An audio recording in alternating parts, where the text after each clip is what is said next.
Episode number 98 on this Good Friday. I hope everybody's well. I hope everybody's sitting back, relaxing on this Good Friday. We're working. We're here for you. I refuse to give Doug Maclean the day off today. So he's working. Been a good week so far. We hope you all enjoyed the reunion show with Darren Millard. We challenged you to get over 300 likes, and we nailed it. We got it, which means that we will open up a Q&A, but not today. We'll get that as early as Monday. Correct, Jordan? Yes, sir. I'm gathering comments right now, so I don't want to disappoint anybody, but we hit it in the final moments of the episode on Wednesday. So got to make sure we have enough time for people like Milian to give his Q&A and chat like he just did about 2 seconds ago. So hit us up on Twitter at @line_movement, hashtag Where's Buddha? Besides in Kyper's set. You can hit him up Twitter, hit Kyper up on Real Kyper, and then Doug at Doug Maclean, or in chat the comments. I will compile them all, and then on Monday we will have a pimpin' good time, as they say. And I think we started with one can, and somehow miraculously it's 3 now, and I'm not even doing this, consciously. I don't know. Are they why empty? Are they empty? No, they're full. Oh, yeah, they're full, but.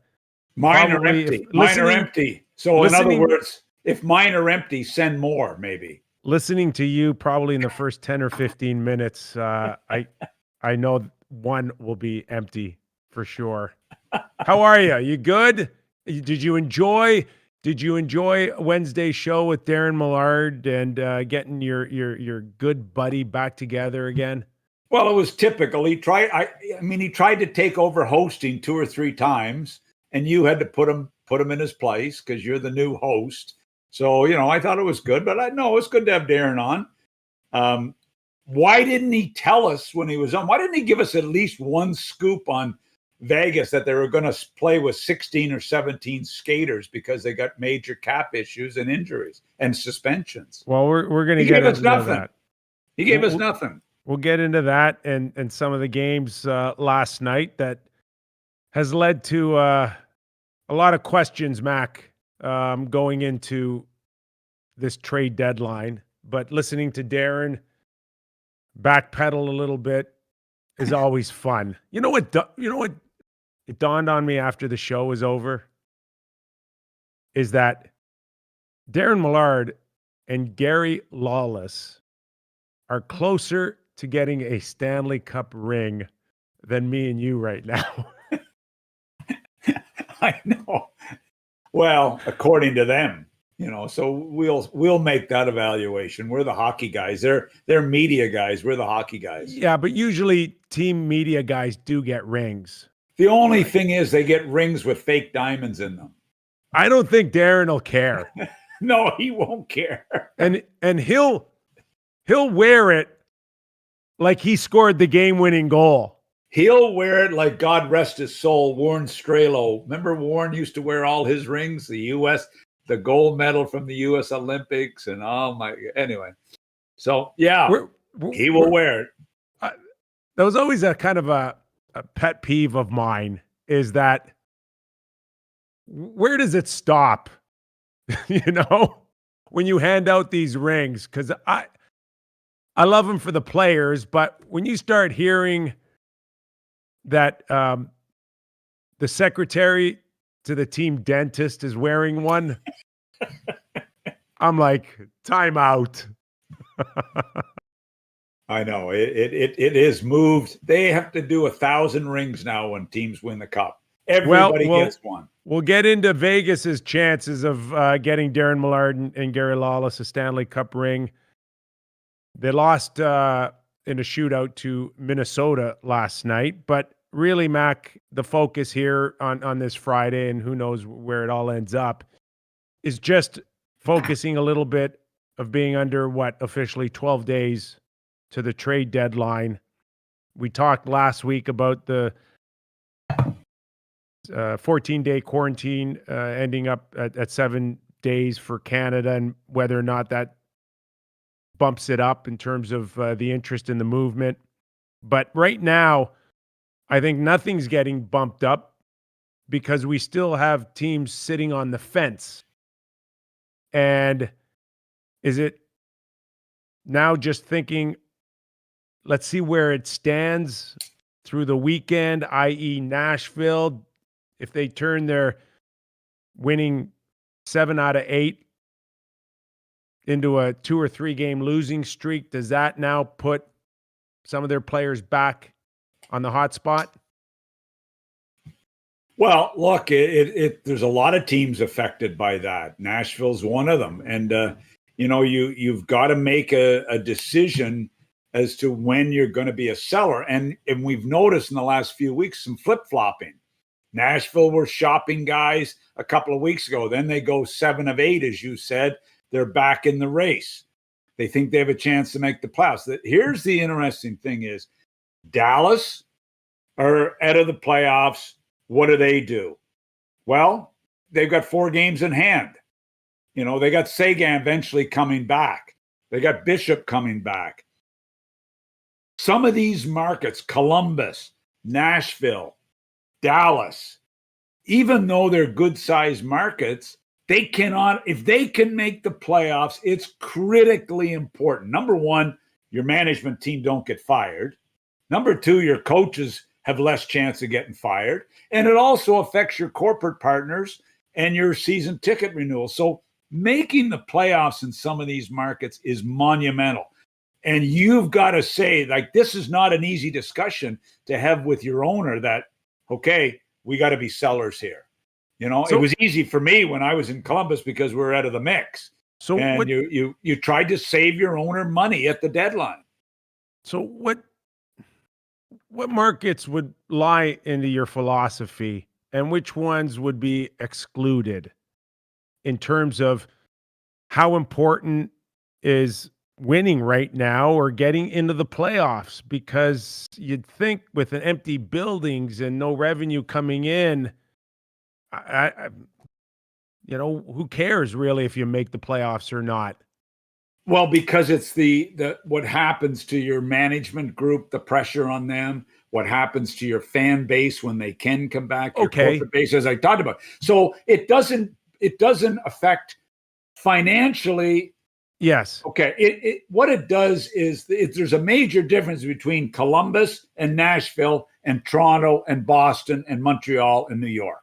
What I'm saying is when you're a smaller market or a non-traditional hockey market, the pressure to make the playoffs is enormous from a perception view and a financial view.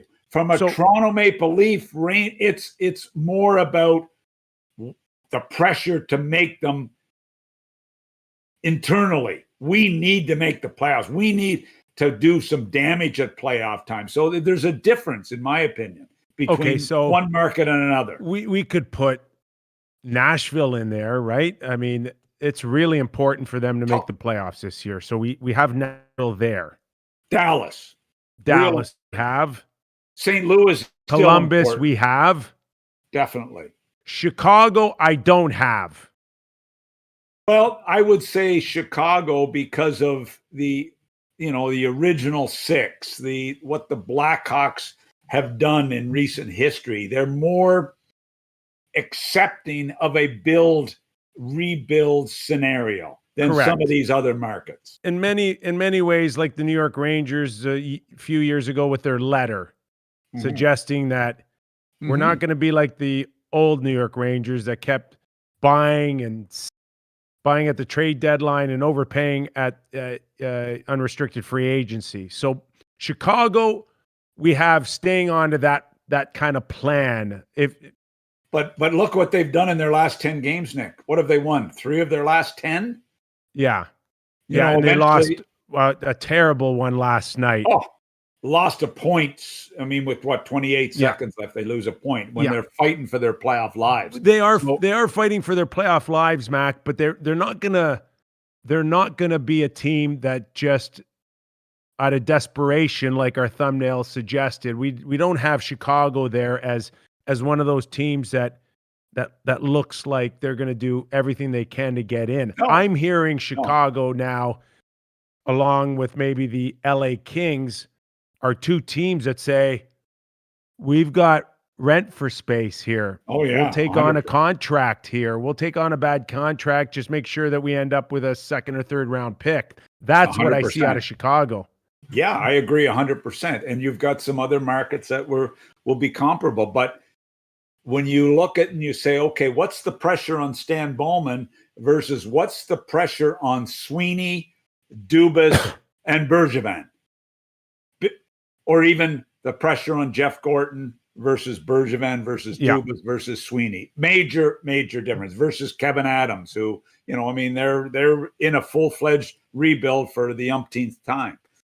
So, it's different in different markets. There's no doubt about that. Nick Kypreos, Doug Maclean here on Good Friday, Real Kyper at Noon show. First-time watcher, hit the subscribe button, hit the like buttons. It's all good moving forward here as we get into some of the nuts and bolts on where the tea leaves lie today and where they may be heading in the next 12 days when it comes to the NHL Trade Deadline. So when we speak of our thumbnail, Mac, we put up 3 teams. We put up Toronto, we put Boston, I put up St. Louis. There's going to be a ton of honorable mentions on who else could look desperate in the next 11 and a half days. Would love to hear from all of you out there watching. Let us know in your comments who you think will make a major push here. So when we talk about a team that may be desperate to do something, Mac, we look at the Toronto Maple Leafs, huge success in the North Division this season, yet we don't think about them as a team that needs to make moves to come out of the division. People speak of moves to the Stanley Cup for the Toronto Maple Leafs, and that's where I think Kyle Dubas would feel somewhat, I don't know if I want to use the word desperate, but a sense of urgency to tweak this lineup. Yeah, Kyle Dubas has as much pressure on him as any general manager in the NHL. And it's very simple. It's lack of success in the first round of the playoffs. And in fairness to the Toronto Maple Leafs, it was always Boston, Tampa. Tough matchups. And well, we know that division, but it was Boston really that knocked them out time and time again. So where does Kyle Dubas go? What can he do to give his team a chance? They've had a hell of a year. They deserve full marks for the year they've had. They got one of the premier elite players, maybe 2 of the most elite players in the entire NHL in Matthews Marner. But what do they need to help them? He said it in the summer. He was going to make them harder, more difficult to play against. He accomplished that to a degree. But all of a sudden now you say, who's going to play with Nylander and Tavares? Are you going to go into the playoffs with Galchenyuk? Are you going to go into the playoffs with Jack Campbell as your number 1 goalie? Freddie Anderson, hopefully he's going to be fine. Are you going to go into the playoffs with that blue line? Do you need another defensive guy as a shutdown guy? So there's a lot of questions going on. Do they need a guy like a Foligno? Do they need a guy like Taylor Hall? Do they need, there's all kinds of guys, a Savard on the back end. The wish lists are over the top right now. So they're not the only team, but that's just one that's different pressure from a Nashville or whatever. It's to have postseason success. Some have pressure to make the playoffs. Some have pressure to have postseason success. Toronto's one of them. We hear talk and speculation about forward, defense, and goalie, and you just mentioned it. Where would you put Kyle Dubas's top priority? I don't necessarily see it up front, but we've heard names. For me, and look, I get the Tavares, Nylander. Like, seriously, Tavares and Nylander need help. If that's the case, we got a real problem. But here, I think they need a defenseman. I really do. I think they're going to find, if they get into a really challenging playoff series, they've got 6 guys they have counted on essentially all year. They're 6 guys. And they don't 100% trust Dermott, and they don't 100% trust Bogosian. We saw Bogosian last year in the playoffs being a healthy scratch, albeit he had a pretty good playoff run. He's a veteran guy. I still think they need another defenseman that can be a real defender. That's what I think they need. And I don't know, Hall has limited playoff experience. You know, that to me, Muzzin has playoff experience, and Morgan Riley has reasonable playoff experience. Brody has some playoff experience. And after that, it's very limited. So for me, it's a defenseman. Well, with Nashville still being are you in or are you out? And I hear teams are waiting on that. And today we feel like Ekholm is not out there. But No. A 2 or 3 game losing streak could change all of that, Mac. But right now there is a sense that Ekholm isn't out there, which pushes David Savard as the number one guy. Well, yeah, I mean, he is the number one guy, and there's a few others that are out there. We'll see where it shakes out with them, but for now, you would have to say Savard is the number one. Listen to watching the Columbus game last night against Tampa Bay, and I sort of keyed in on Savard. Well, that's not true. First, you keyed in on Jeff Rimmer's play-by-play, and then you focused on Savard. I didn't say that. I can't throw my good friend Jeff Rimmer under the bus. He Well, if I never do. If I was a dozen GMs, I would have felt like Jeff Rimmer gave me a complete scouting report on David Savard, and I'm very comfortable trading for him after I've listened to Jeff Rimmer's play-by-play. Have you not heard what I've said about telling the media guys that this is a 3-hour infomercial? You sell what we need sold. Now, the question is, when do Columbus become sellers? Well, you're telling me Savard is not going to re-sign there. They don't believe he's going to re-sign there.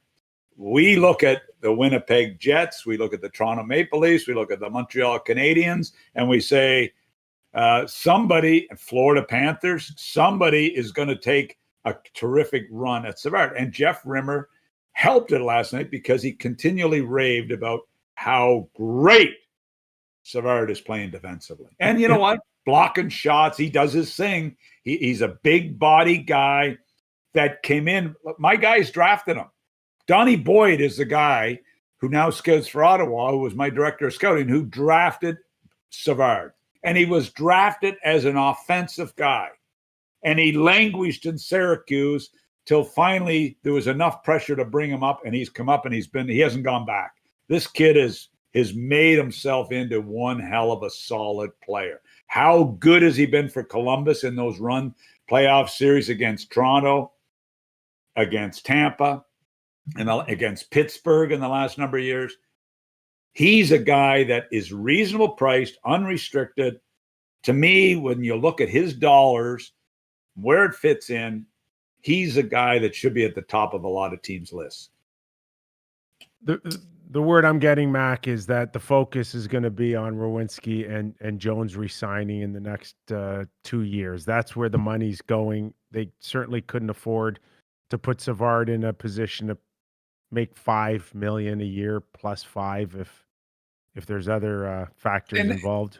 And you know what? A lot of teams can't put him in that, but a lot of teams can afford to have him for the last 2 months of the season or last month of the season and the playoffs. And that's, to me, I see Savard right now as a rental, and I see Savard after being a rental signing in Winnipeg. If Winnipeg don't get him as a rental, and by the way, I think they need him desperately as a rental and as a long-term guy there. But doesn't that factor in on what Yarmo can get? Because he's more valuable if I'm trading for him, knowing I can keep him past the rental. I'm not paying the same price if I lose him. No, I'm working. That's why I'd be working Winnipeg over big time. Listen, Savard, Dubois lived at Savard's house. He thinks the world of Dubois. Dubois thinks the world of the Savard family. Winnipeg are in desperate need of a defenseman, in my opinion, if they think they can compete for a Stanley Cup. I think it's a great fit. So can you do a sign and trade? What can you do here to get this done? But Montreal, you know what? Do they need him? I don't know, but I'm sure there's some interest. Toronto, to me, need him. Florida. So, I mean, there should be a reasonable market. And I had heard he was being shopped a few months ago, but I don't know where that is right now with Columbus still thinking they have a chance. You don't think that there's any possibility that Jarmo can keep him, but you look at Yarmo's reputation and you're like, maybe that wouldn't surprise me. Well, you know what? It's pressure in the marketplace. The pressure in Columbus to make the playoffs it's high because they've had a good run of making the playoffs the last number of years. Everybody's expectation after they beat the Leafs last year and had an unbelievable series against Tampa, beat Tampa prior to that, a couple tough series against Pittsburgh, was this year to make the playoffs and do some damage. And it hasn't gone that way. So there's enormous pressure on the management team there, unfortunately, because they have done a good job in the last number of years there, in my opinion. But it's all about what your record is at playoff. And now in Columbus, it's moved into what's your record at playoff time. And it's not very good. Staying on the Toronto Maple Leafs, if they don't end up spending a prospect or a first rounder on Savard, the word I got today, Mac, is that the Leafs have the inside track on Taylor Hall.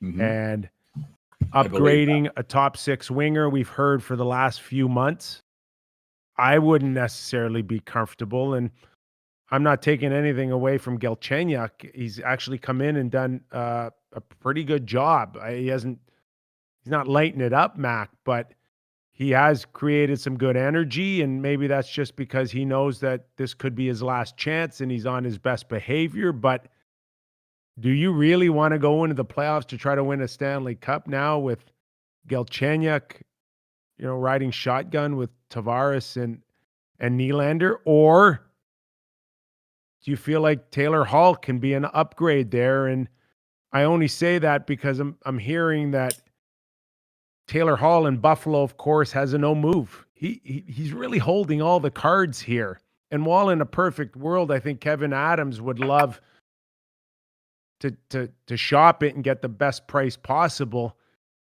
When you're told that I'll only go to maybe 2 or 3 teams, that makes it difficult for Kevin Adams. And that's essentially what's happening here, Mac, is because he's got a no move.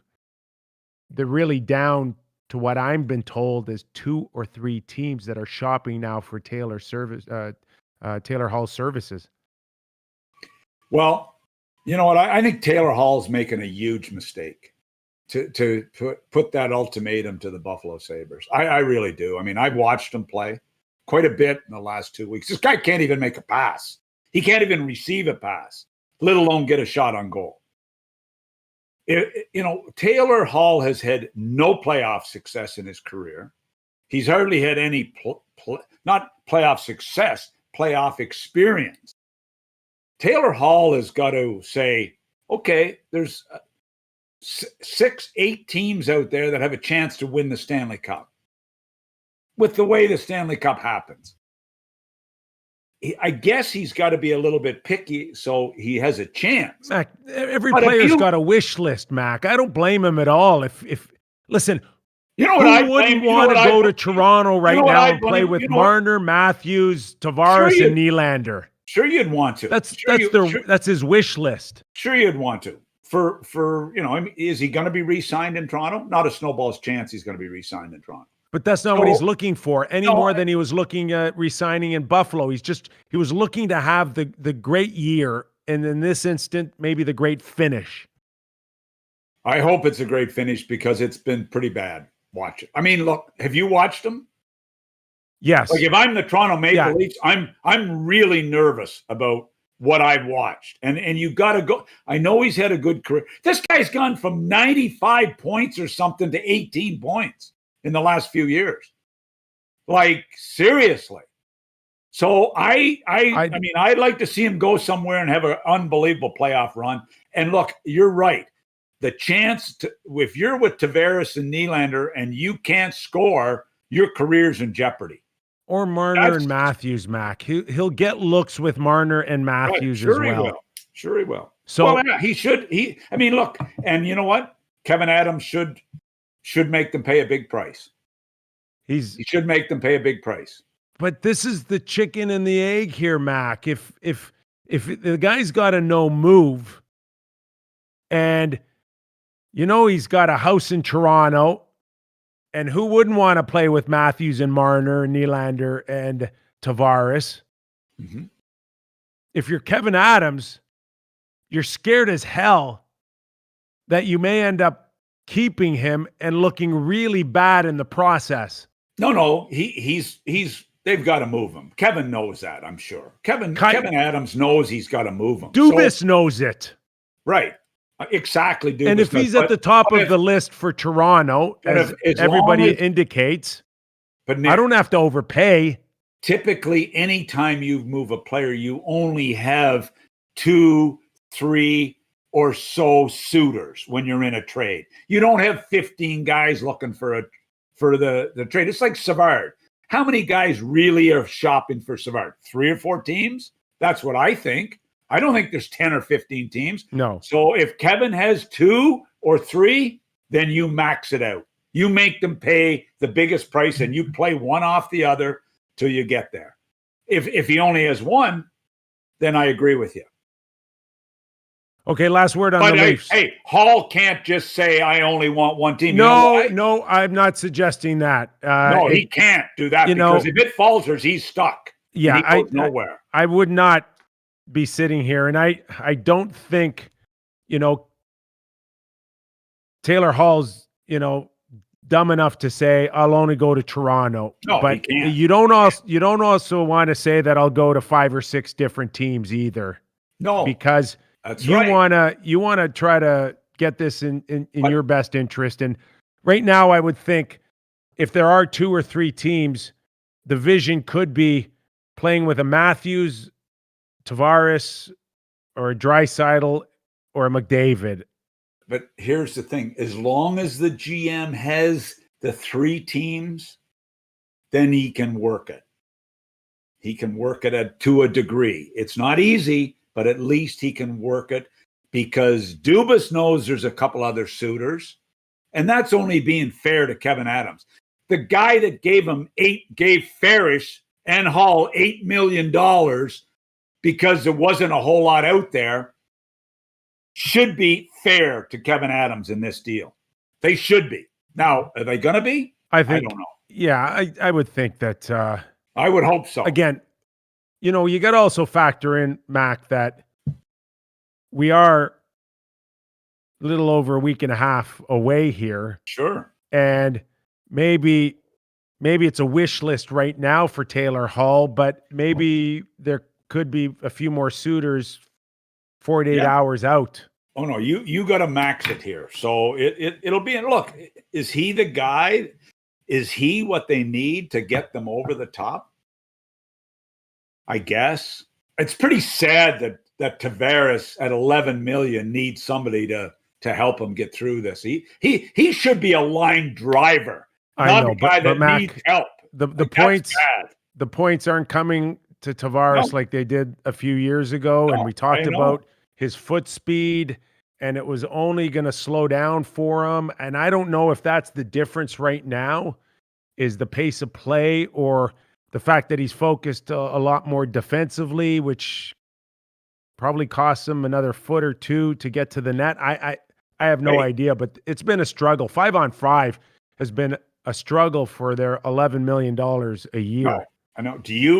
What if it's always scary? Because if you do the Hall deal and it's your big deal and he's an anchor to Tavares,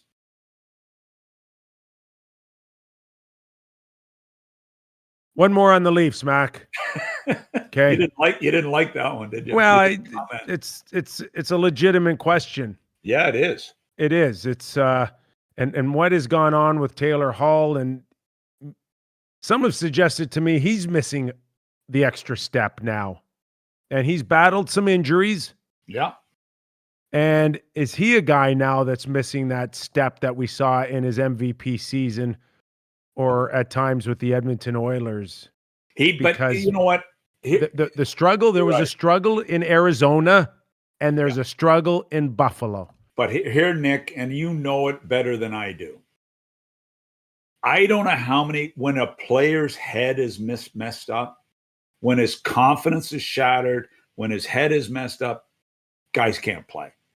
That's the number one thing about getting guys about slump breaking, is to whatever you can do to regain a kid's confidence, a player's confidence. That's the number. It's not his shot. It's not his skating. It's right here.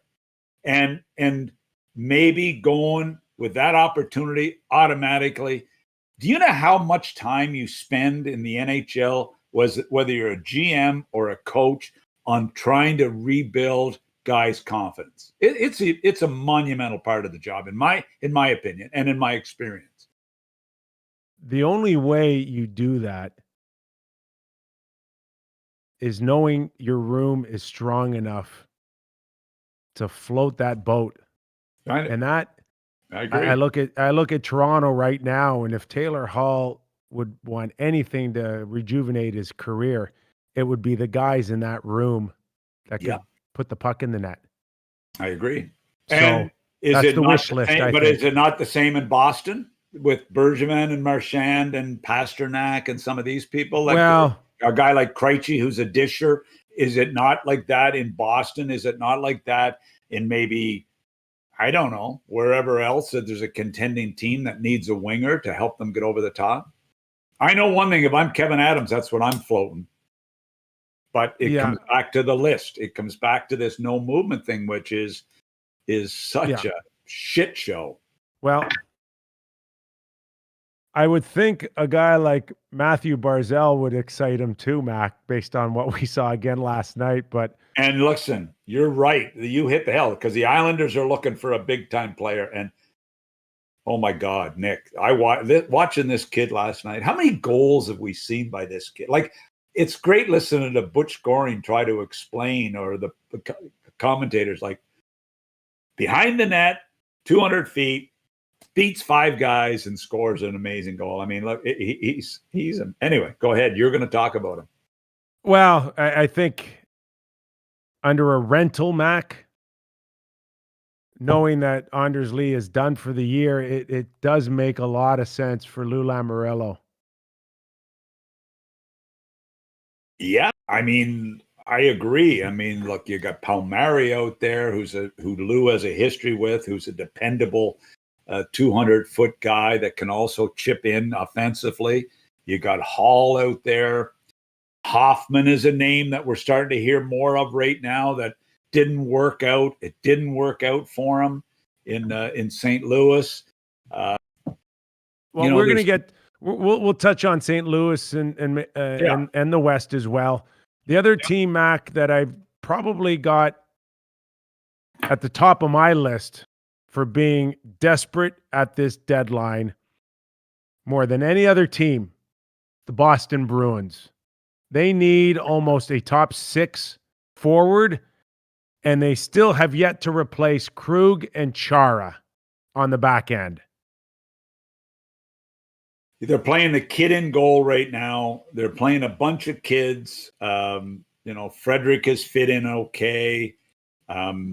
Luson in the back end, Zaboral. That's who they replaced Krug with, and Chara, and it's not enough.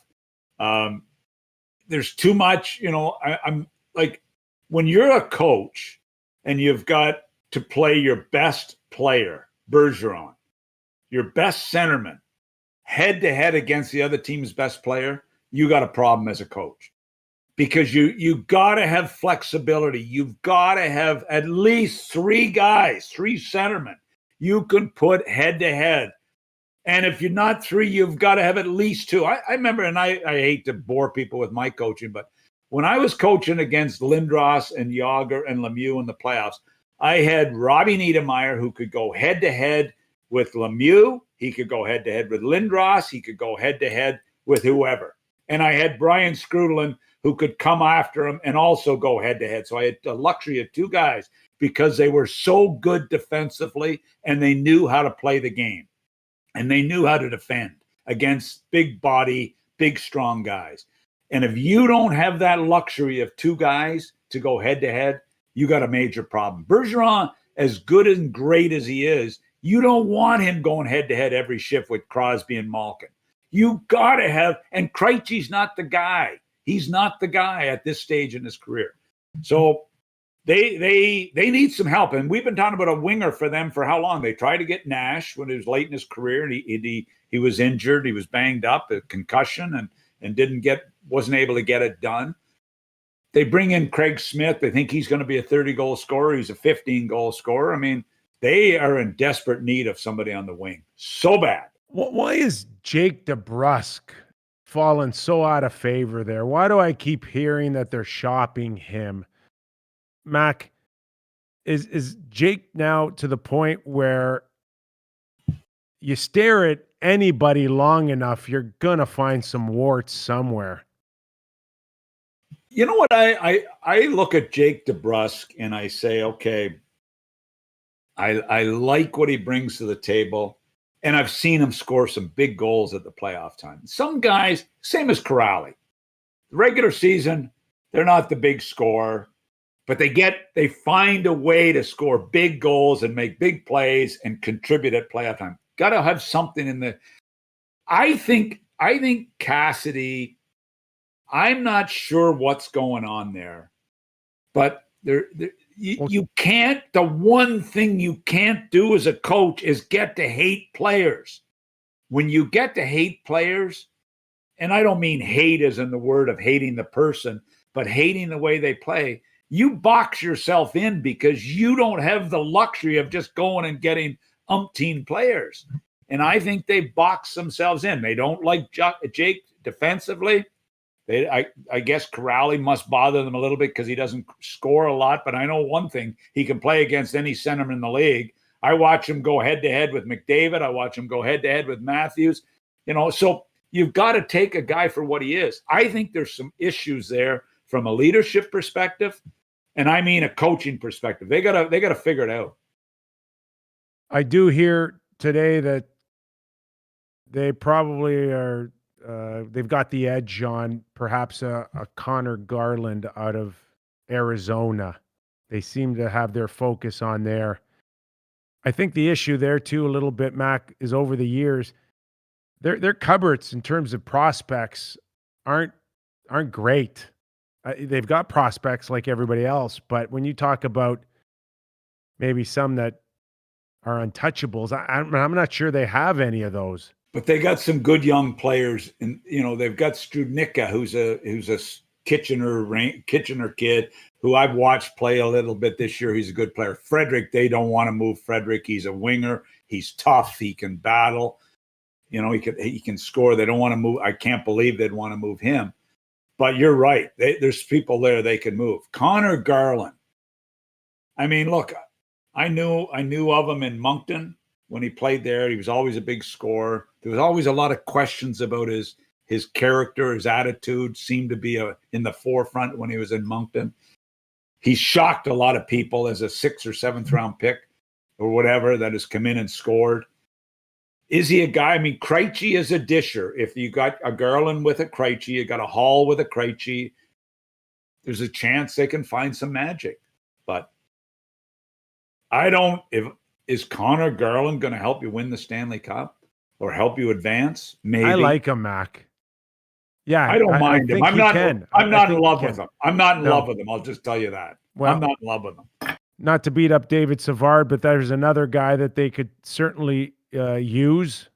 They've got to give up their first rounder to get these type of players, Mac. But when I look at any team where the window is closing with the likes of Bergeron, it's the Boston Bruins. Well, Bergeron and Marchand and Pasternak carry this team. And I watched them last year against Tampa in the playoffs. And I mean, eventually you wear them out and your focus going against the Bruins is shutting that line down, and they play so much. Their power play is, you can't defend them really on the power play, although penalty killing technique is so good that, you got a chance, but there's such dynamic guys on the power play. Krug has affected it, but McAvoy is a special talent on the back end. So their power play can kill you, but 5-on-5, it becomes really challenging when you have one big line to slow down. That's the problem. DeBrusk, Krejci, and zero on the wing. As a second in line. And they've never been able to find the one winger to go with when the kid was there, DeBrusk was there with Krejci. They couldn't find the guy to play the wing with them. They tried Richie, they've tried umpteen guys, and it hasn't worked. And then it's hurt Jake, in my opinion. All right, let's shift gears a little bit. Touched on the East with Toronto and Boston. If we kind of switch gears a little bit, I'm so intrigued to watch the St. Louis Blues, Mac, because here's a team that at the beginning of the season we would say they'd be in the mix for the Stanley Cup. And right now they've got one game on hand with Arizona, but Arizona's right there.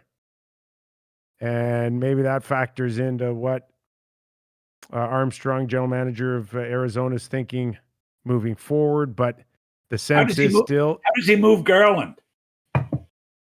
Mac. If he has a chance to make the playoffs in Arizona, well, how long since they've been in the playoffs? Yeah, I know. But, this goes to our earlier discussion here. I don't think making the playoffs is the most important thing here for Arizona. And at the end of the day, Mac, okay, you get in, and then you face Vegas, Colorado. Right. I mean, and then you're one and done, and you're left with what? They got stripped, man, of first rounders and assets. They got to get back. They got to fill the cupboards up with first rounders and prospects. When did they leave Winnipeg to go to Arizona? What year was that? Gosh. I'm sick of hearing Arizona have got to get back. It's been like that since they left Winnipeg. Have they? Well, number one, they haven't made any money all the time. They've lost money every year they've been there, despite what Anthony LeBlanc told us.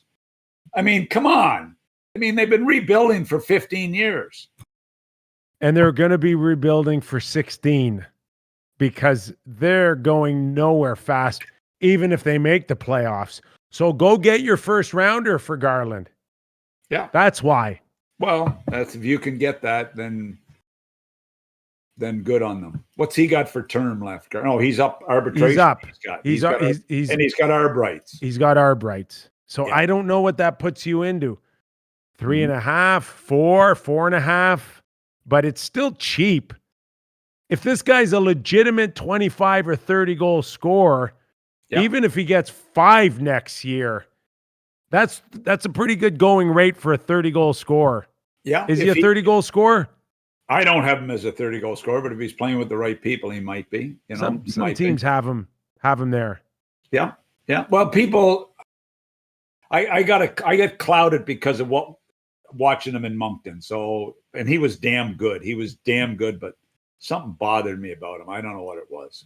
Anyway. Okay, you woke up, you're Doug Armstrong, you've won a cup a couple of years ago. You're still a team that should compete, but now you're scrambling with the likes of Arizona on your heels.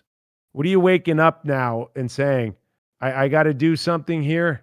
Or do you cut bait? Well, I think, the challenging part is that big investment in Krug. And I haven't watched the Blues enough, but I don't think he's got it done anywhere close to what they expected. Parayko with his injury problem, that blue line, there's the Vince Dunn situation where they never seem to be happy with this guy. A lot of people like him. Their team, their defense is a big part of their team, and it hasn't been nearly as good. Well, you wake up one day, you win the Stanley Cup with Parayko and Pietrangelo, and then the next day they're gone.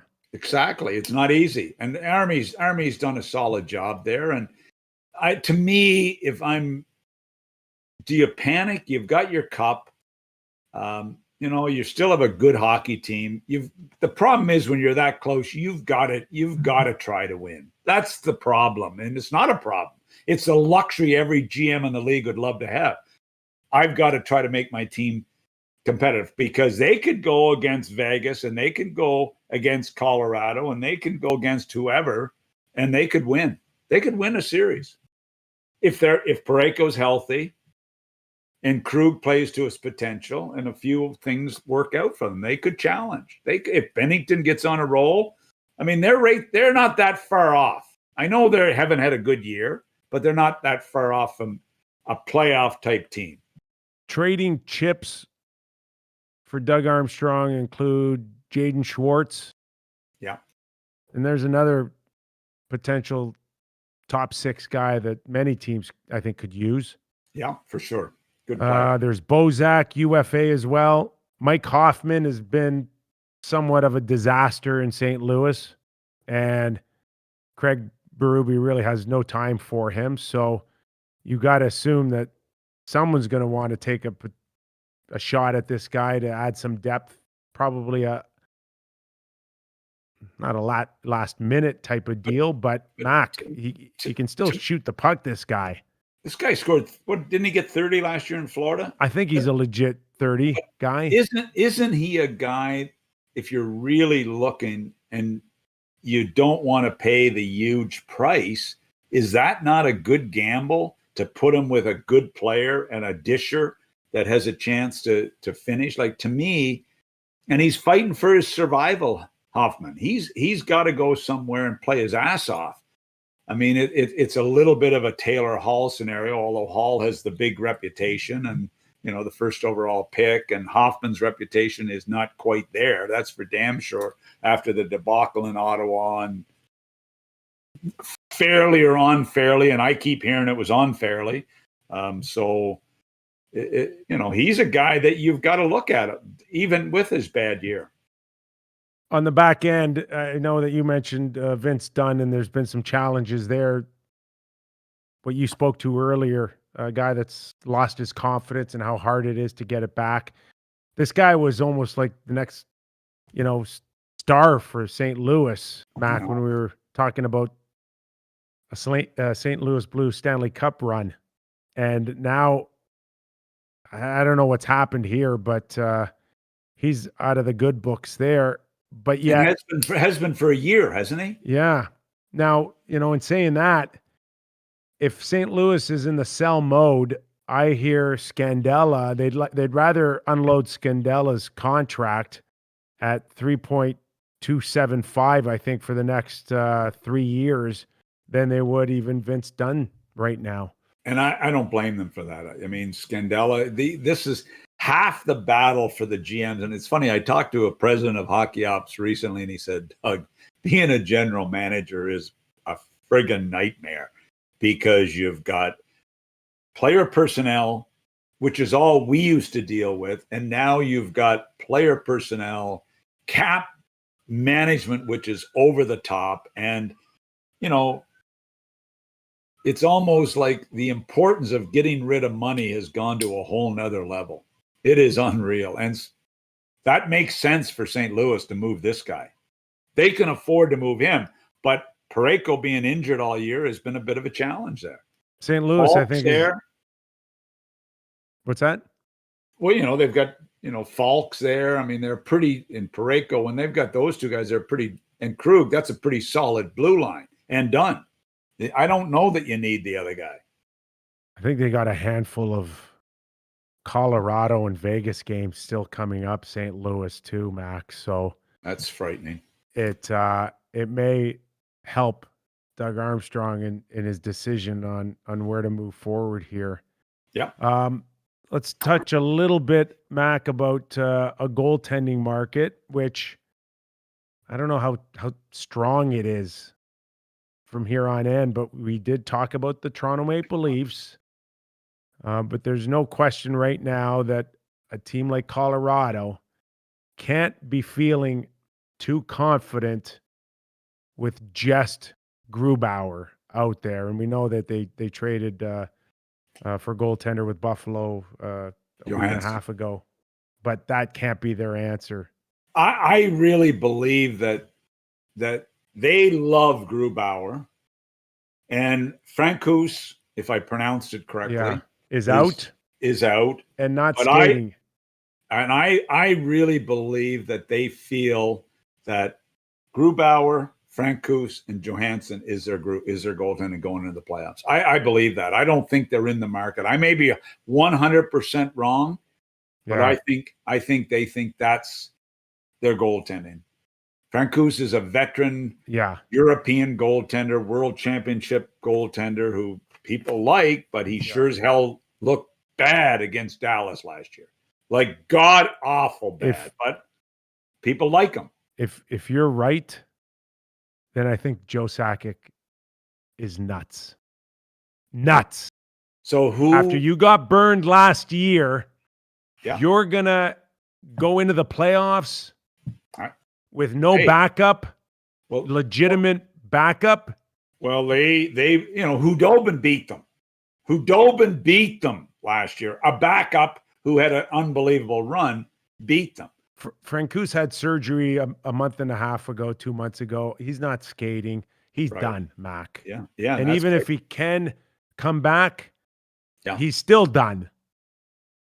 You have to go out and give me the names. Right now, there's only two that I see. Bernier, who I think is skating again in Detroit, but it's kind of been coy in terms of what's bothering him or what's going on with him. But he's out there. And I'm shocked at how good he's been. Is he one of these guys that's really good when you know your team's has no chance of winning and there's no pressure? There's a lot of those guys out there. Or is he a solid guy to consider? And maybe for a short-term series. But give me another name. Drieger in Florida. Chris Drieger. Spencer Knight goes there. Promises of being the guy soon, or at least with Bobrovsky. But that means Drieger's out. He's only got 6 years as Bobrovsky's backup. Well, whatever the case is, he's there. Well, he'll beat Bobrovsky out well before the 6 years, but Bobrovsky's at $10 million. Whatever the case is, he's in. Drieger's out, and Drieger is a guy that, based on what he's done the last couple of years, you've got to say that he could be a guy that you could get at a reasonable price. I think I would take him ahead of Bernier for me. And he's cheaper. Yeah. Right? He's cheaper. I think his cap hits $750 if I'm not mistaken.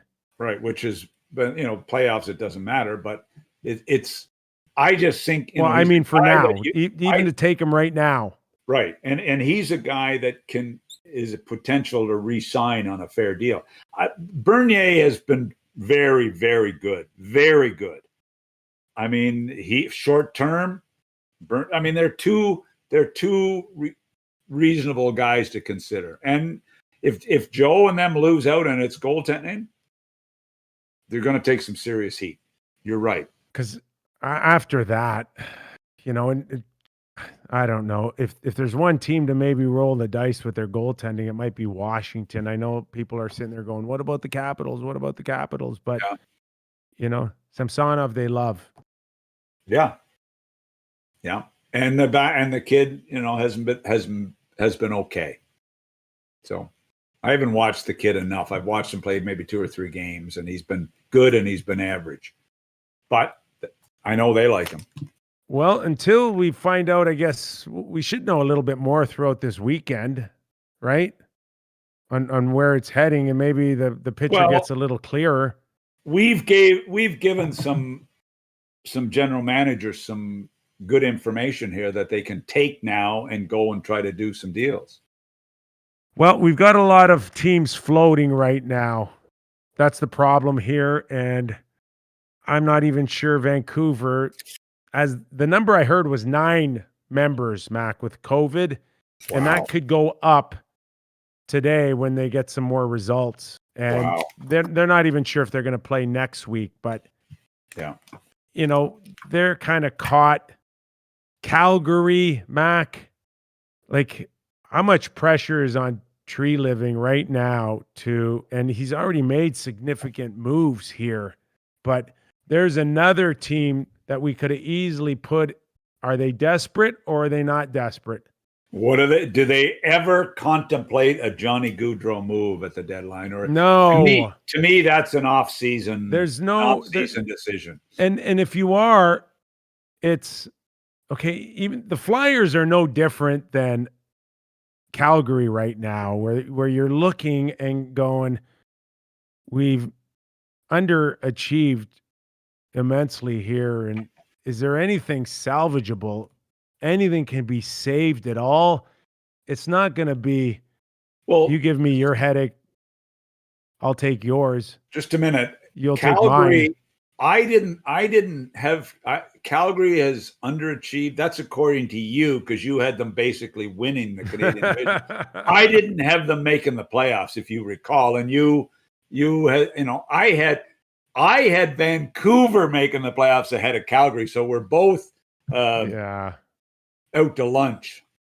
Well, Philly, I had in. you probably look smarter with Calgary than I do Vancouver. That's for sure, because you don't make those moves, Mac, those UFA moves, Yeah. without thinking that these are moves to win. to the Stanley Cup, not make the playoffs. And now Markstrom has even started to slip. I mean, his game, with the workload and the way, then the shot quality he's faced, his game is starting to slide a little bit. All right, we beat it up pretty good today, me and you, on the trade front. For a Good Friday. We were fair on a Good Friday. What are your plans this Easter weekend, Mac? Well, I got my hair cut. I was going to take it right to the wood, but I thought I'd keep it solid. So I got cleaned up a little bit. So, no cap, no ball cap today. No, I cleaned it up a little. So I'm going to, maybe take Jill out on a date night tonight. Wow. Yeah. I might. She went to Fort Lauderdale last night to have dinner with a girlfriend, and then they had a golf lesson this morning, and they played a few holes. So, she'll be home later this afternoon, and maybe we'll do a little date night here in Delray. This is the time of year where outdoor eating, outdoor eating, not indoor. We're still very conscious, Good. Still very careful. This is the time of year where my concussions come into play, because I don't want Trudeau to think I'm running wild down here. He won't let me back into Canada. Thank God I got a vaccine. I don't have to depend on him. Okay, can I talk? I was going to tell you, this is the one time of the year where my concussions come into play, because I get to hide my own Easter eggs. That's right. Good one. Boom, boom. I like it. You like it? I like it. Very good line. Jordan, how are you this weekend, pal? I'm doing great, man. I'm doing great. I actually had a question for Doug that I've been thinking about. We don't have to answer it today because it might go a little long, but back in your coach and GM days, what were these 10 days like for you leading up to the trade deadline? How does your psyche change, your mood, all that stuff? What's your process like? It's really unbelievable. It's one of the most exhilarating times for a GM. And as it gets closer, you bring your entire staff, your pro scouting staff in, your amateur guys, everybody's been working out in the field, looking with a list of people to look at and study and have good numbers. Your analytics people would be working on the list of players, your entire staff is. And then it comes to a head when the group, I don't know how it happens with COVID, it would be much more challenging, but we'd bring our group in, and it was an exhilarating few days to go through. And we were always, because we weren't a contender, it was a little bit different, but it was always still a real important day to acquire assets, to move out dollars, to try to improve. And it was fun time. Huge. Was it also the game within the game, Mac, in terms of dealing with another general manager and having that general manager say, I'm not giving you this guy unless it's a 3rd round pick, and then calling his bluff. And when he says okay to a 4th or a 5th round pick for the same guy he said 10 minutes ago, I'd only give him to you for a 3rd. Is that exhilarating? Is that a huge rush? It's a huge rush, except when you get to 10-3 and you haven't got a deal and you want to get the money off your books. But I'll never forget, was it Ponikarovsky that played for the Leafs? Yes, left winger. I will never forget, Bill Waters was the assistant GM with Pat Quinn. And Bill Waters drove me bananas because they wanted Ray Whitney really bad at the deadline. And they kept offering me Ponikarovsky. And I kept saying, Bill, leave it alone. No, Doug, you would love Ponikarovsky. Bill, I know him. I've watched him play. Oh, my God. Finally, every time when I see Bill Waters, I wouldn't answer it at the end. I used to say, send me a fax. That would drive me nuts. That would drive me nuts if guys would continue to push stupidity. It would be such a waste of time. Because they wanted him, and Ray was going in. He was going to be an unrestricted free agent, and they thought there was pressure on us to move him. But I'm thinking, Ponikarovsky? Oh my! Anyway, maybe he was a good player. Maybe I should have made the move. But I didn't. We'll have another good week to hear all of your bad deals that were presented to you over your career, because there was a few of them. If teams still are in a position of not knowing whether they're buyers or sellers after this weekend, then we may have to take this thing to the last 48 or 24 hours, Mac, before they ultimately decide here. But just muddy waters right now. Remember my new motto. Doug Maclean, the general manager, would hate Doug Maclean, the media person. And remember my motto. There are many days we hate both. Doug Maclean, everybody. And the fans too. Enjoy your pickleball match. It's Friday, right? That's what you guys do at the old home, right? Boca del Vista. Here we go. Doug Maclean, everybody. Jordan, thanks today, pal. And thank Joe, you. I think we lost Joe a little early today, but always a big thank you and a shout out to Joe and all of you out there who watched us this week. I hope it's been a great week. Enjoy your long weekend. Sit back and appreciate the people around your life that matter most. Well said. For Nick Kypreos, Doug Maclean, Joe, Jordan, you got anything? Yeah, let's just do a quick reminder. We got the Q&A coming up on Monday. # Where's Buddha on Twitter or on the YouTube channel. We'll compile them. And then also, guys, Wednesday, our 100th episode. Could you believe it? Maybe we'll do something a little special for that. We'll talk over the weekend and figure it out. Newman's excited. I'm excited. I hope you guys are as well.